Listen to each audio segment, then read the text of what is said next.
Baik, assalamualaikum warahmatullahi wabarakatuh. Waalaikumsalam Selamat warahmatullahi sore Bu wabarakatuh. Yuni. Selamat sore. Mohon minta waktunya untuk beberapa melakukan dialog bersama terkait dengan kegiatan pembelajaran yang selama ini dilakukan Bu Yuni di kelas 3. Sebelumnya apakah Bu Yuni bersedia?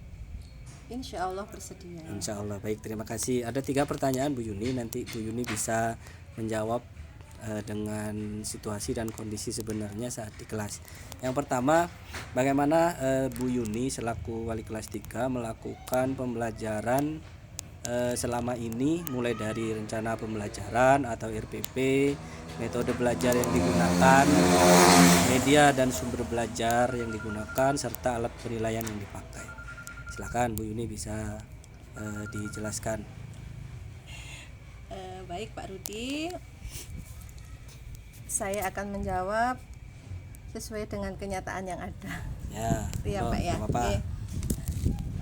Untuk pembelajaran di kelas 3 ini, alhamdulillah, karena kita kelas 3 ini termasuk kelas bawah Pak ya. Jadi kita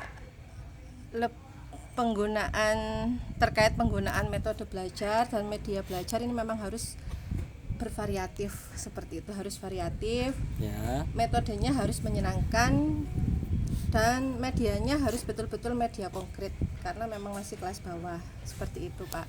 Jadi metode yang kita gunakan mengurangi metode ceramah, seperti itu, dan kita sering menggunakan istilah bermain sambil belajar supaya pembelajaran lebih menyenangkan dan lebih mengena ke anak-anak. Mungkin seperti itu Pak. Baik, jadi intinya menyajikan metode belajar yang bervariatif dan bersifat konkret Bu Yuni ya. Baik, untuk pertanyaan kedua, hal apa yang kira-kira dilakukan Bu Yuni untuk dapat menghadirkan pembelajaran yang menarik dan bermakna bagi siswa, khususnya di kelas 3, kelas yang Bu Yuni ajar? Monggo silakan. Baik Pak, biasanya di kelas 3 ini kami menghadirkan seperti yang sudah saya sampaikan tadi, anak-anak itu lebih menarik dan menyukai jika yang pertama pembelajaran itu dihadirkan dengan menggunakan media sumber belajar IT itu loh Pak. Baik. Nah, jadi kita menampilkan semacam video seperti itu sama PowerPoint, seperti itu, anak-anak lebih menyukai dan lebih mengena. Yang kedua, pembelajaran langsung. Jadi biasanya kita sering keluar sekolah atau keluar kelas untuk menghadirkan pembelajaran yang nyata itu. Seperti itu Pak, biasanya yang sering kita lakukan seperti itu.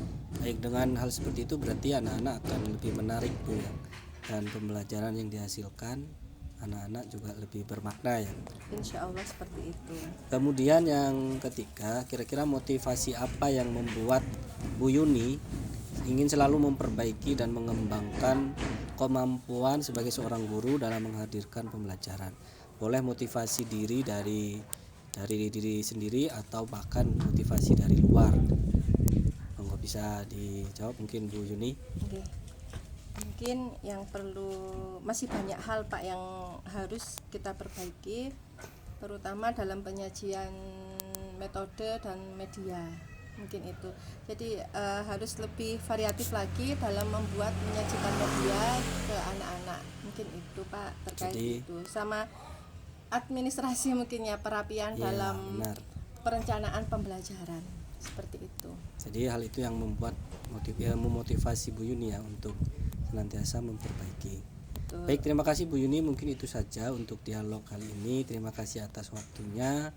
Semoga dengan dialog ini nanti bisa mengembangkan bagaimana perencanaan metode pembelajaran yang lebih bermakna kepada anak-anak, khususnya di kelas 3. Terima kasih Bu Yuni atas waktunya. Assalamualaikum warahmatullahi wabarakatuh. Waalaikumsalam warahmatullahi wabarakatuh. Oh, pas Bu 5 menit.